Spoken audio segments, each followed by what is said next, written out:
ahead and I'll give you all some background. As I said a little bit earlier, I do think, and I think you will all agree, that the North Florida Land Trust is one of our more important environmental protection entities in the region.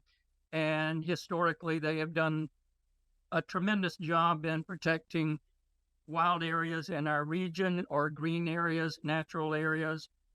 And I think that they have a good vision for where they want to go in the future. And I think that we need to learn as much as what we can about it so that we can help in any way that we can. But I would say that the North Florida Land Trust is fortunate now that they have a new leader who has a background that I think is quite impressive.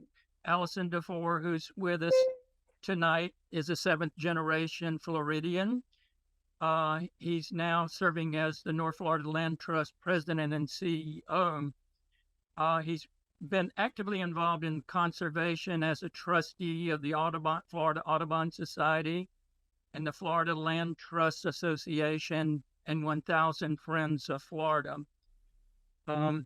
He has also played a key role, and you can maybe clarify this, Allison. You co-chaired the passage of Amendment 1 that overwhelmingly passed. Now we just wish our Florida legislature would properly fund it and adequately fund it so that it could really do what it was designed to do. But really now, having him at the helm of the North Florida Land Trust is extremely important, and we're very, let's say, interested in what you all are doing, Allison. So at this point, I think we'll turn it over to you. And if anything in that introduction was incorrect, I hope you will correct me on that. So Welcome, and thank you very much for joining us tonight. Thank you very much. It's an honor to be with you. I don't have the strongest voice, so I hope the heart that I have that's very strong will compensate for that. I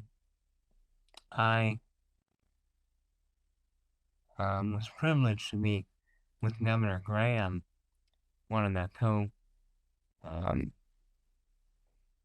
leaders of the Amendment 1 campaign, and the legislature is getting there. They seem to be learning, and they're getting better. So I would say, like a child with a new toy, let's encourage them in the direction they're going. I'll talk about that in a minute.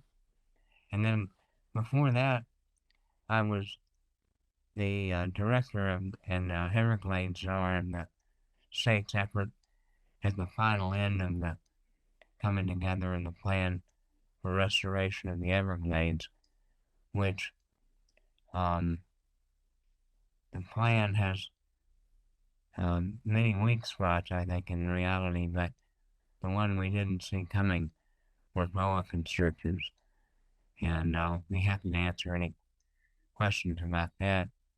But I came out of the Keys, where I was president of a little tiny land trust there, originally called the Florida Keys Land Trust, and it became the Land and Sea Trust, courtesy of a grant from the MacArthur Foundation. And it was started by two tough World War II Great Generation men who decided, one was a developer and one was kind of the leader of the opposition and leader of the environmental movement down there. And they decided that there had to be a better way than to fight on everything. And they started this little land trust and said, we're going to start with what we can agree on and work out from there. And they, rather than start where we disagree, we already know about that.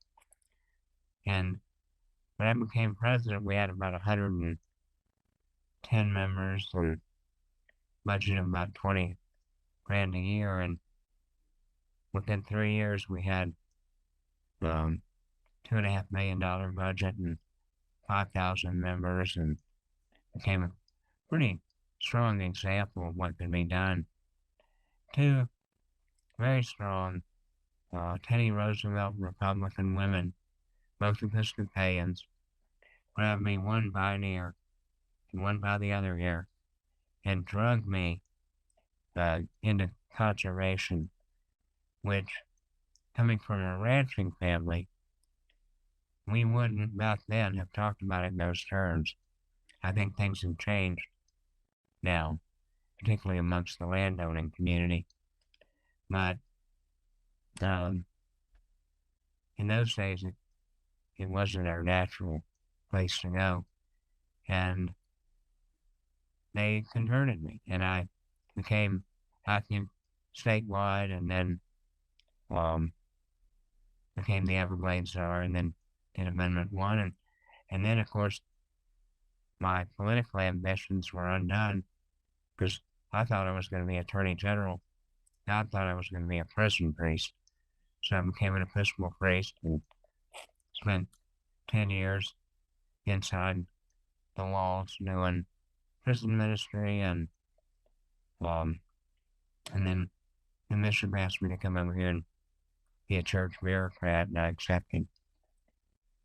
When I was working as the Everglades czar, Bill McWilkin and Joe Hickson called. We had known each other from statewide conservation, and they said, "We want to start a land trust here. Can you show us the secret sauce?" I said, "Sure." So I came over and shared it with them, and 20 years later, I find myself here, and they're on their 20th anniversary, and they said, "Well, why don't you come and give a speech about how it all started?" I said, "Sure, I can do that." And I did. They said, "Well, why don't you come on the board?" I said, "I live here now. It's great." And I met the most wonderful woman, Randy DeFoor, and who was head of the resiliency committee for the city council and head of the North Florida um, regional planning effort after that from an old banking family here. And she has a deep lung of Florida, so we've been able to live into that. And when we had a change at the top of our land trust, they asked if I would take it on an interim basis, and I did. And I enjoyed it so much, and I felt a call. Stewardship is as much a call as prison ministry. And they asked me if I'd stick around. I said, "Yeah, I think I will." So that's kind of how I got to be sitting in front of you. The trust is now 25 years old and has protected about 30,000 acres, and we have retained about 15,000 either in fee or in conservation easements. And that won't cut it. We're going to have to, my personal goal is about 250,000 acres. So we have a ways to go. And we've reorganized the staff. I came out of law enforcement. I was a prosecutor and a judge and then sheriff, but I had a strong business background as well. So I reorganized us, actually cut the number of FTEs, and have moved about doubled all of our performance markers in a year or so. And part of that reorganization, like a lot of land trusts, and like I probably am in my heart of hearts, where we've been more opportunistic than as focused as I want to be. So we had something like 13 different categories, but they were scattered. So we rolled them down into 6. And they are as, I think there's a priority here. I would say first and second are tied, but first is O to O, which is Ocala Osceola, but I think increasingly we're all seeing it goes on Finoki, but we don't want to talk about Georgia, so we say Osceola. But um, that corridor has about another couple of 100,000 acres that need to be acquired, and we got to do it right now, which is part of why I'm doing what I'm doing. I realized after 7 generations in Florida in my family that it was now or never to protect it. If it got protected, it got protected, and if it didn't, it'll look a lot like the Orange Park Mall. So our second priority after O is our relationship is very strong with the military, and buying land around military bases as a buffer is a very good way to preserve land, and they have a great deal of money to do it. So I'd say they're tied for first. Third is saltwater. There's an increasing understanding that um, aquatic grasses and it will preserve 10 times the carbon sequestration that, say, a forest does. So the math is pretty favorable, and the money is starting to flow in that direction. So we're moving there. But what I would call fourth is community conservation, things that might miss out on a regional basis, but are still important locally. Um, some DEI properties. Our headquarters is the Hannah African American Hospital in downtown Jacksonville. That's a little off the beaten path for a land conservation room, but we can wander into culture occasionally. Springs and aquifers are high on our priority list, and then working lands. And I would say they're all kind of bunched up, so I wouldn't imply any hierarchy here. The state is spending about $1 billion almost. It was about $1.3 billion before some unfortunate vetoes. But it came in around $1 billion, and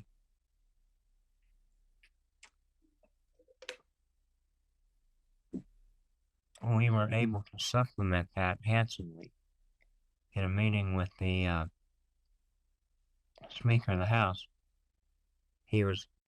I suggested that the bulk of that money would end up in South Florida due to political, realities of politics. If he didn't do something about it, and he promptly got right to the bottom line. He said, "How much money do you need for O? Because we had briefed him on that, and my very capable staff, many of you know Ramesh Bush, and he is very earnest and very honest, and he wanted to give a long explanation of that.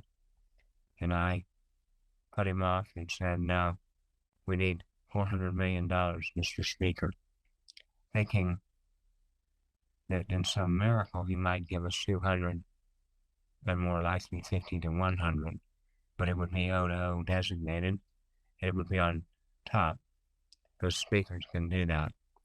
To my utter and complete astonishment, the budget when it came out had an additional 400 million for O and 400 million for Caloosahatchee, which I presume was the trade-off between the Speaker and the President of the Senate, who is from down in the area of the Caloosahatchee.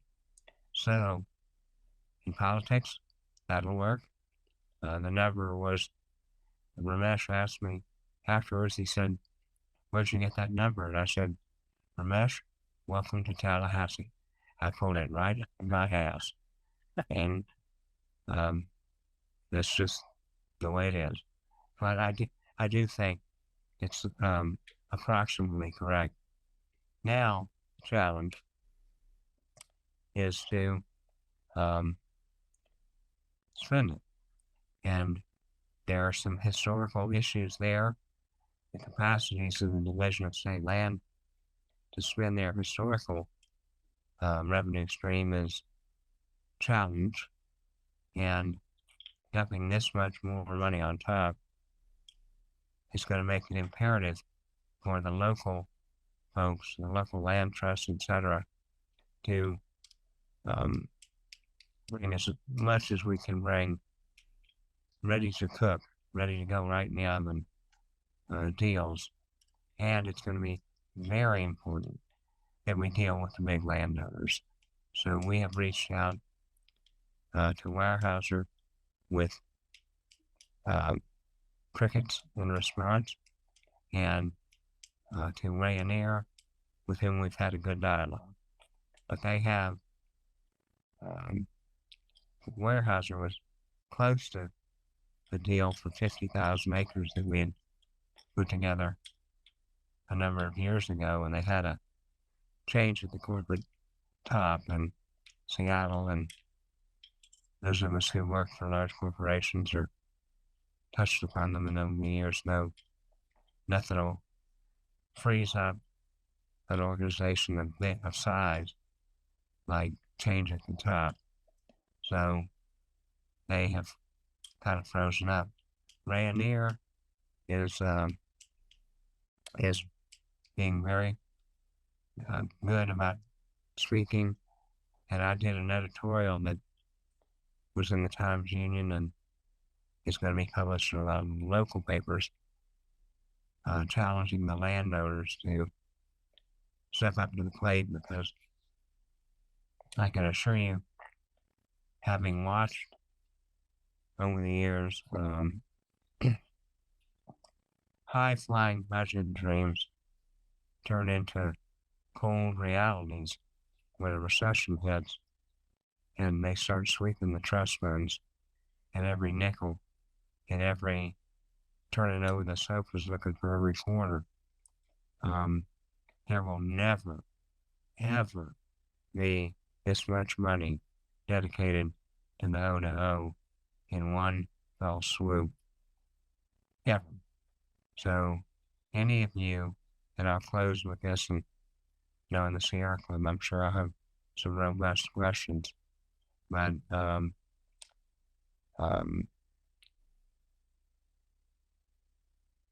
we need people to sell their land, and we can help them whatever their needs are, tax-wise, continuing uses, working lands.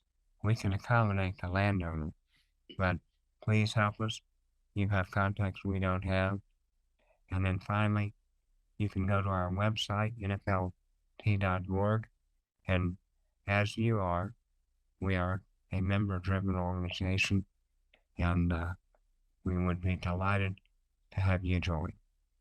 So my goal is to have about 4,000 or 5,000 members, and having just come back from Clock Tower and Gardens, where they have 9,000 members, I'm comfortable we can get there. That's it.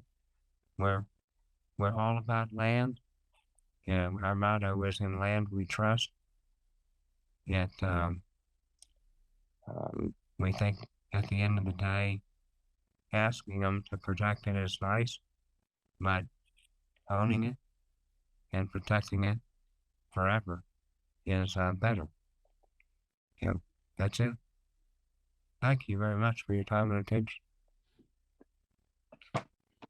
Okay, thank you very much. I don't know, Candace, were there any questions put in the chat feature?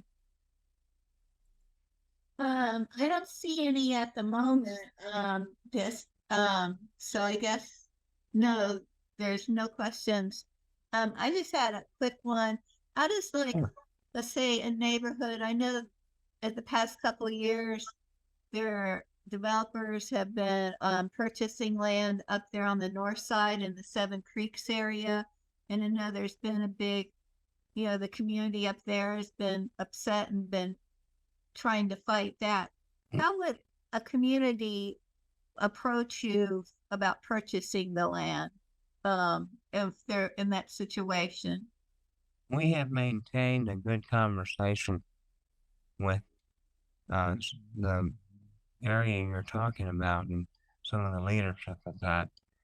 Our position is that we don't get in the middle of a zoning battle. So what we need is a willing seller. And some of them come from the heart.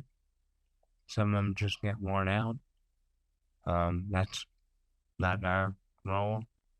But when they've had enough, if they want to sell, we can help them structure it in ways that are advantageous. And but we won't get in the middle of a scrum. Don't shoot us. We're just the piano player. All right, that's fine. Okay, and we do have a question down in the chat from Hope, and she would like, how could members help and in what way? Well, money helps, as you know, like in your organization. But honestly, membership, donations, and your connections to landowners. Everybody's got 6 degrees of separation, and you know people we don't know. And you know people who have a huge heart for the land. And we've been able to help landowners monetize some of their traditional holdings while at the same time keeping it in conservation in perpetuity. Even things as odd as the placing of gopher tortoises can be a source of revenue that can help preserve land in the long run and preserve tortoises. So there's a lot of interesting ways that this thing can be approached. I have a very strong record in conservation that I'm very proud of, but I've also been on the board of a bank and a pharmaceutical company, Associated Industries of Florida, and the Florida Chamber Foundation. So I'm not adverse to capitalism, as long as capitalists are very good at getting something done. They're considerably less good at figuring out what to do. And so when you have a very focused objective, I don't object to using the market as a tool, but mission creep and a reshuffling in the deck are things that you have to build into the equation as immutable. Otherwise, capitalists will come back around and seek to do what they do. Candace, before you get the next chat question, Susan's had her hand up for a while. Let Susan Creek pose her question. Thanks. And thank you for coming to speak with us. Sure. I live in St. Augustine, in the city limits, in West Augustine, which is sort of the wrong side of the water, but very close to the San Sebastian River. And we've been fighting a battle and have actually just had a victory with a purchase that the city made of $1.9 million, which was a big deal. There are wetlands there that are being reduced by sea level rise, and we've got another piece adjacent to the property where the seller is now willing to sell. And I mean, this property abuts up to St. Johns County Homeless Coalition, If they increase our flooding, these are a lot of vulnerable people that, are going to have to be evacuated. Is that something that it might be worth bringing to you to look at? We would be happy to. We're working with your city leadership now Good. and looking at some land in the old Ponce Resort. Um,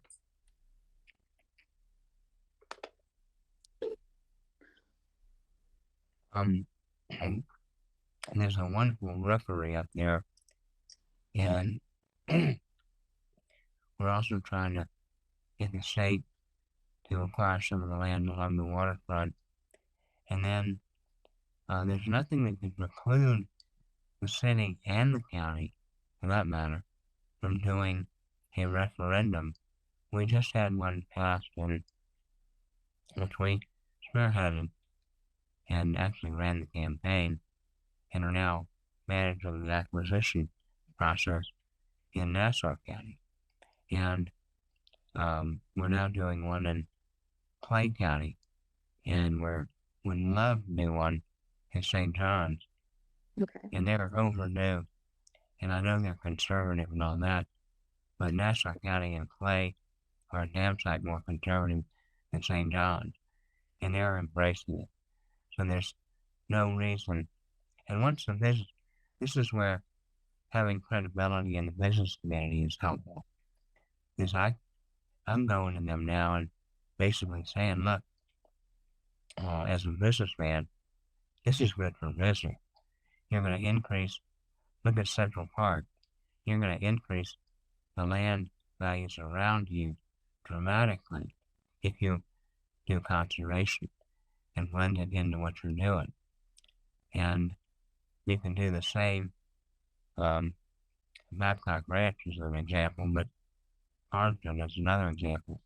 There are plenty of fairly big developments going on who are putting conservation in instead of golf courses. Because most people today don't play a lot of golf. And it's cheaper to let God.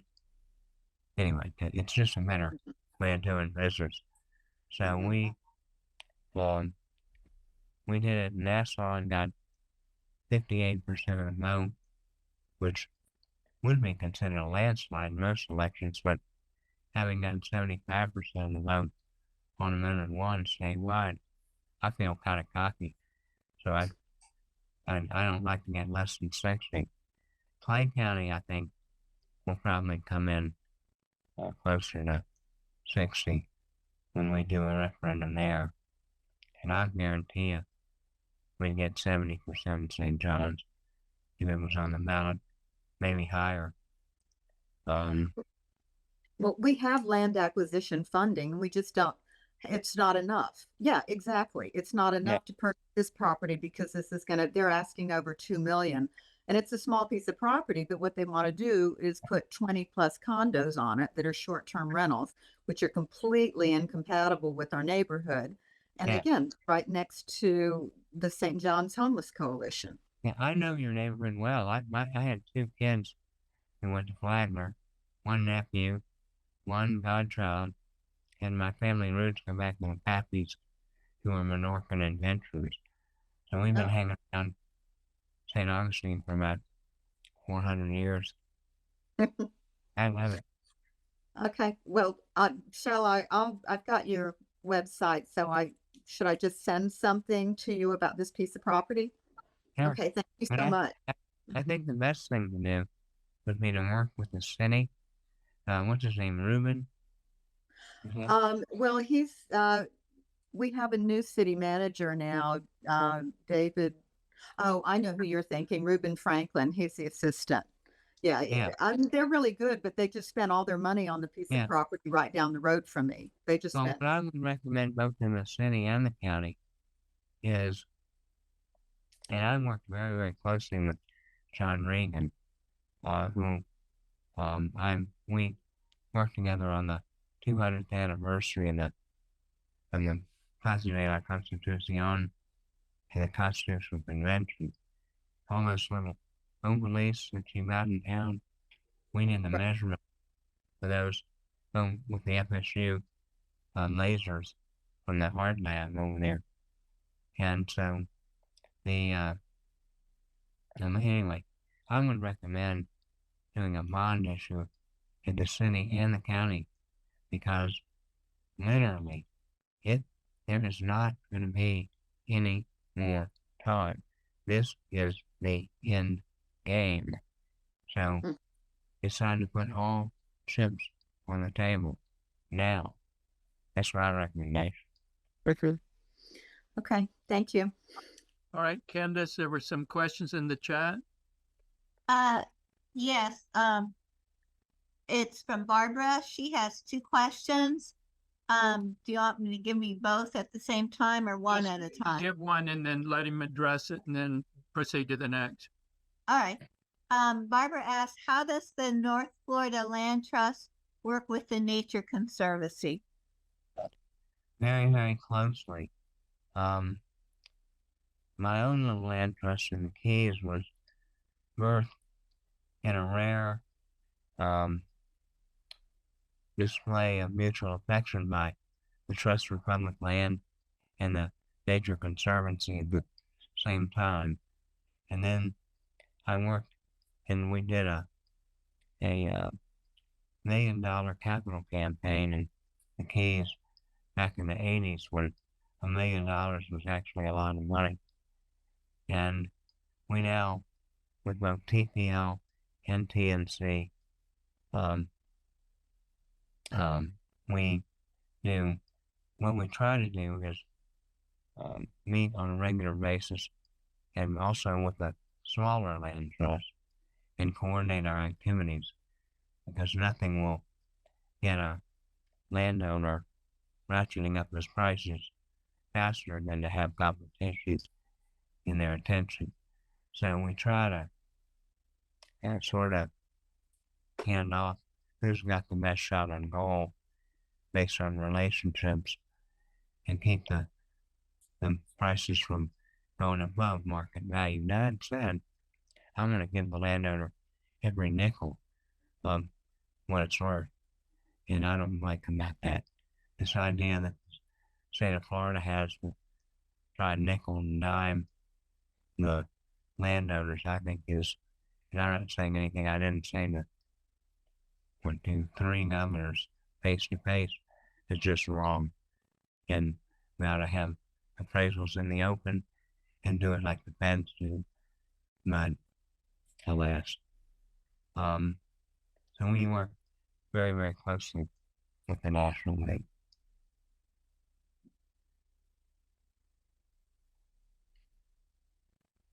Okay, the second question is, please talk more about your Clay County work and how we can find your report to their commissioners. This one we would have a very specific ask. What we did in Nassau County, which is our template, is we, and really Amendment 1 is the template for many of the local referenda. And we went into Nassau. I hired a Clay County political operative, and I said, I want you to do it for me for cost. But you'll learn how to do these referenda, and then you'll have a new trick in your quiver, a new arrow in your quiver. And he agreed. The Trust for Public Land did the polling that helped us craft the language and the priorities. And then we took it to the voters, and we put together a political campaign, which, although I haven't run for office in a year or two, I haven't forgotten my wife just finished instead on city council in Jacksonville, so I still know how to do this, I think. And a little bit like riding a bicycle and kissing, you don't really forget. But we ran the campaign, and it was very successful. We had about 58% in favor. He was on the referendum at the same time as the school board referendum, so I think that probably cost us about 3 points, I think. People feel sort of overtaxed. So, what we're going to do in Clay, at the request of their commission, is come in and we're going to do the same polling and analysis. My political guru is going to design the campaign. I would say anything you can do to encourage your commissioners is good. We are going to need to raise about $100,000 for political purposes, which means the land trust ability to fund that. We are going to put in $5,000 in seed money, and Rob Bradley, who's our lobbyist, your former senator, has graciously agreed to put in $5,000, and that's going to get us started. But we're going to have a pretty good amount of dough to raise, and then we're going to have to run a political campaign. So, we'll need you to advocate in the circles that are your friends and be quiet with your enemies. So, that's what that would help a lot.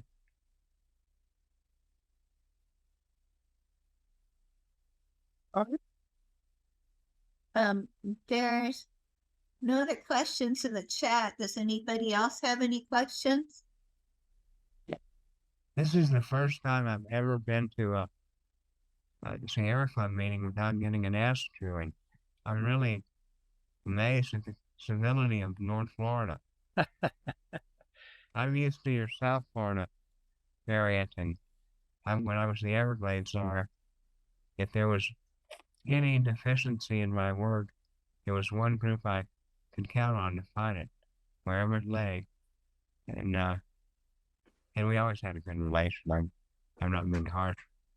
They had a very important role when we were trying to herd towards consensus. It was good to have somebody who could come in and triangulate and push the envelope, and that helped move the entire herd. And frankly, at the end, they came and were in the picture taking at the bell signing when we started. It was interesting. We had everybody had been at each other's throats for about 20 years, and it had become somewhat of at least a habit, if not an industry. And I said to Governor Bush that I would have a picture of, before it was over, Pepe Van Hool, the sugar baron, holding hands with Charles Lee, who's a kamikaze environmentalist from Ottawa. And I can't repeat in polite company what the governor said, but I'll say he was skeptical. And I had the picture by the end of the Charles Lee standing next to Pepe Van Hool, the two federal agencies that suit each other all the time, standing next to each other, the Sierra representative standing next to U.S. Sugar. It was really quite an amazing confluence, and get everybody kind of in one place, even for a short period of time. And then, of course, it went up to the president for signature on the federal side. And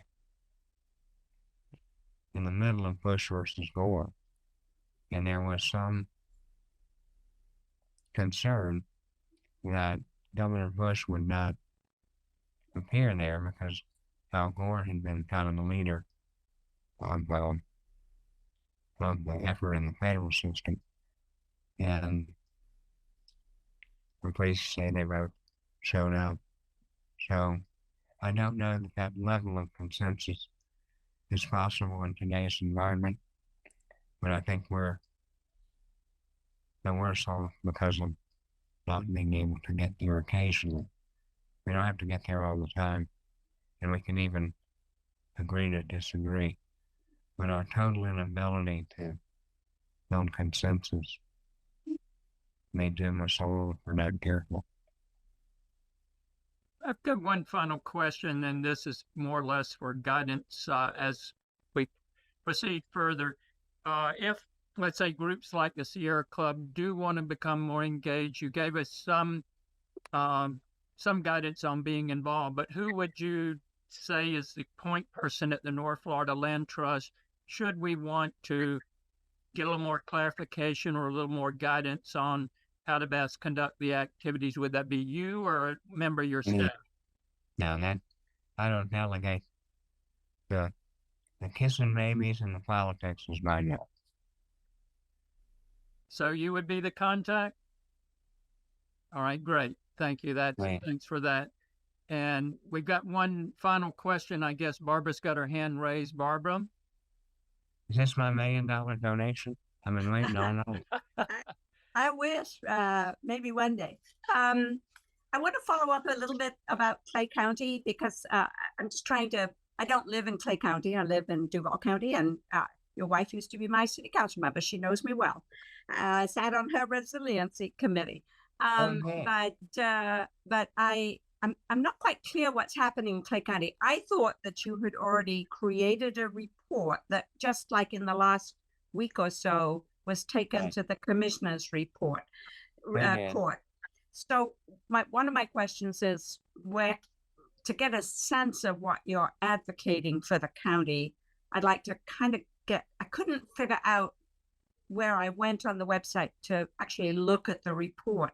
But then my follow-up question is, from what you've just said, am I understanding this correctly? So you've got a report, you've taken it to the commissioner's court.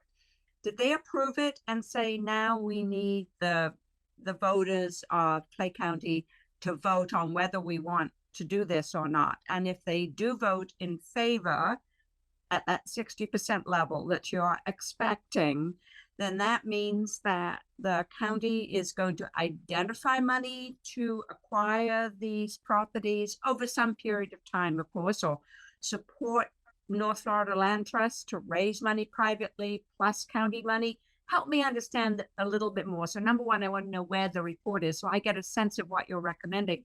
But number two, I'm not completely clear about what the next steps are.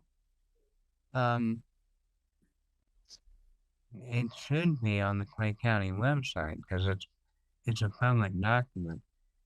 And if you'll send me an email, go to our website, and my email address is right there, and I'll be delighted to get you a copy.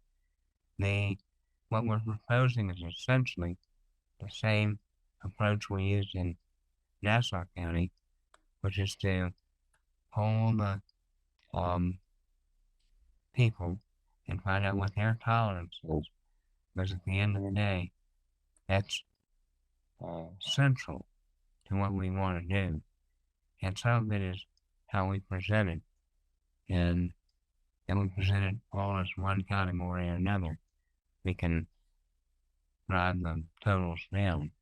But assuming we get the same sort of mix, and that's part of the information we gathered, was what people want to see preserved. And it was what you would expect: working lands, springs, open space. And then what they need to do is formally adopt the referendum language and place it upon the ballot. We will draft the referendum language based on what we discern from speaking with the voters. And then it'll go on the ballot next November. We recommend November because I don't want to ever hear, for one thing, I'm not scared of the people. A lot of politicians these days are.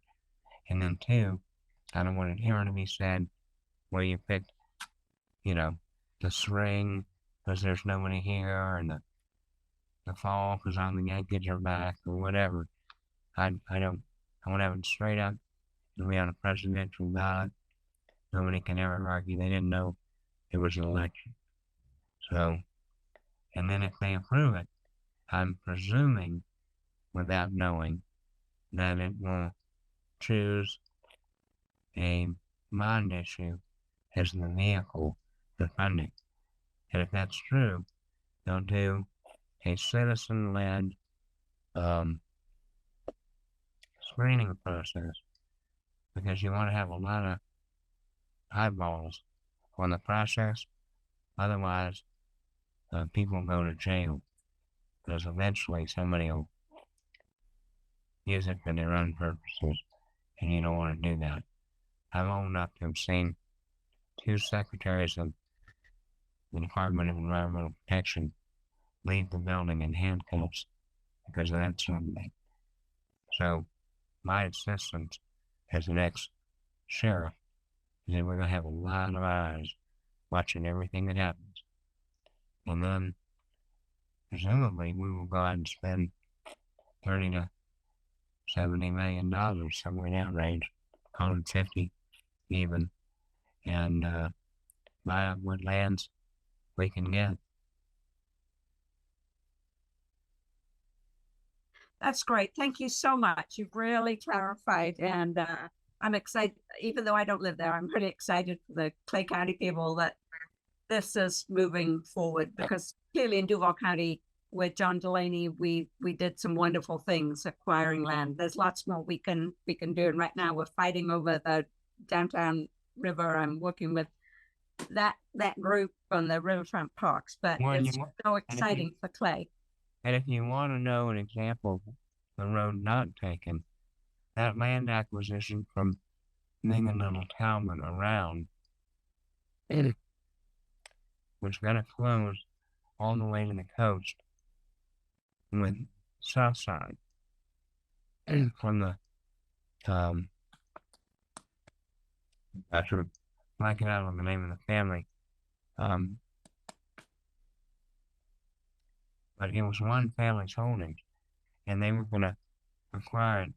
And when Delaney left office, the economy went to hell, and the next mayor said, no, that's not a priority for me. And we missed out on a beltway of green all the way around the city that would have been, as it is, it's a legacy piece for the ages, but it would have been protected if we had been able to close it. And St. Johns County needs to ask themselves whether they're going to let Nassau and Clay get ahead of them in conservation. Really? I'd be embarrassed. All those rich Yankees from up north getting shown up by a bunch of cracker hicks. Come on, guys. You gonna take that? St. John's, honestly, St. John's should do about 200 to 250 million, in fairness. I mean, really and truly. So. Well, I just have to say, we don't want to keep you much beyond this hour allocated, but I do want to say that we are so very much appreciative of you coming and speaking with us tonight. All the information you provided is extremely helpful and informative for all of us. And I would say that there's a distinct likelihood some of our members will be getting in touch with you because this is very important to us. And I want to say thank you very, very much. I must say, I hope somebody's asking one last question. What do I think of them giving? I'm on the board of that charter school, and as I understand the nature of the request, it was the nature of remediation where a toxic waste site that we have remediated on property. That being said, I think Randy's record and mine are not such that we would favor not going through the process on normal and routine requisitioning of public funds, because that puts a lot of eyeballs on it. If it's a good idea, that only makes it better. So, our board was not asked to approve that request, so I don't have any comment in the context of the school other than to say, as a matter of public policy, my way of doing business, and I think the best way to do business in the long run, is to do it through the normal channels. That said, if you would like to come by and see something equally a good public policy objective, the education of children, particularly in extraordinarily impoverished areas like the one in which we placed our school on purpose, and in which we have targeted around half of the total attendance of the school. If you want to see something that'll make you cry if you're a scholar, come and see third graders reciting the Pledge of Allegiance in Latin, but they're conversant in enough to write their own poetry, and it'll make you weep to see young African American boys and girls doing that, who otherwise would have little, if any, chance in life, and as a result of this education. What I was raised in, actually, and my parents paid a great deal of money for, a classical, traditional education. Come by and see it, because I'd love to have eyeballs on that too. I hope I've answered that question. Now I feel better. I had a tough question from a Sierra Club. Now I feel normal. All right. All right. Thank you again, Allison, for your presentation tonight, and thank you all for participating in this event. And I hope you all have a great evening. Okay, and so Thank you. we'll end it all. Thank you. Thank you.